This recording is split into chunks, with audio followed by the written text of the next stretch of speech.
Hello, ladies and gentlemen. Welcome to another episode of Let's Play Warframe. I'm your host with the most, as always, Francois878. In today's episode, we're going to be taking a look at the brand new infested glaive weapon known as the Cerata.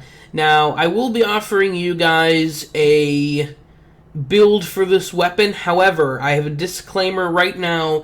It is not a general purpose build. I normally do a build that is good for any situation against any enemy type. However, today that changes.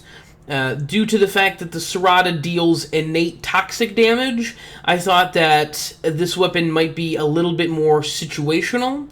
So I decided to build it specifically to help proc viral effects on enemies to synergize with Saryn's new upcoming rework.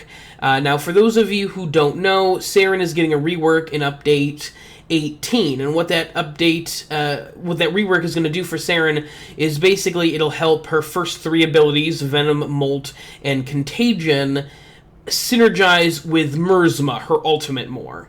And she's still pressed 4 to win, but it actually, the way that the way they're buffing her first couple of abilities makes them more useful so that you can combine them with Merzma and get more out of Merzma because of that. Now, the way they're reworking her ultimate is that if an enemy has either the viral or the toxic proc on them, they will take extra damage from Merzma, which is very interesting. Now, Saryn's abilities have a chance to proc those status effects when you use them. However, Merzma does not differentiate procs from weapons to her abilities. So if you can proc viral with one of her weapons, you're still going to get the bonus damage from her ultimate.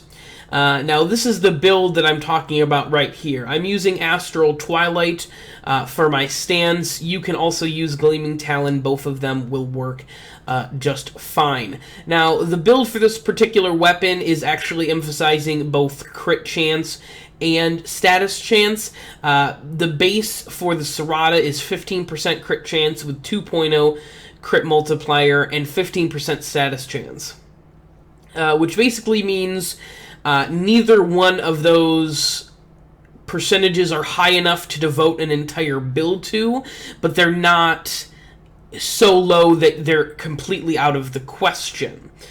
So for my first mod, obviously Pressure Point, that's your flat melee damage increase. Pretty standard. My next two mods, I have Berserker and True Steel. That will increase my crit chance from 15 to 24%, and Berserker will increase my attack speed, so I have a better chance to proc that viral effect and to crit to continue to increase my attack speed. Now, as far as my elemental mods, I went with Virulent Scourge, Vicious Frost, Fever Strike, and North Wind. Both of the dual stat elemental damage status chance mods, and both of the normal elemental damage mods. Now, this weapon will be proccing viral quite often, but because I can only fit 2 of the dual stat mods on there, I'm only going to be getting a 33% chance to hit status effects, which isn't bad, but it's not. I wish it was higher. And there are, you could take Fever Strike and Northwind off and throw your other 2 dual stat mods on there to push it up to 51%, but there's a chance that you're not going to be proccing viral. You'll be proccing radiation. So it's up to you guys. I chose to stick with the raw damage of the 90% elemental mods rather than try and risk proccing abilities that I'd rather have the extra damage than proc status effects that isn't going to help Saryn's Merzma.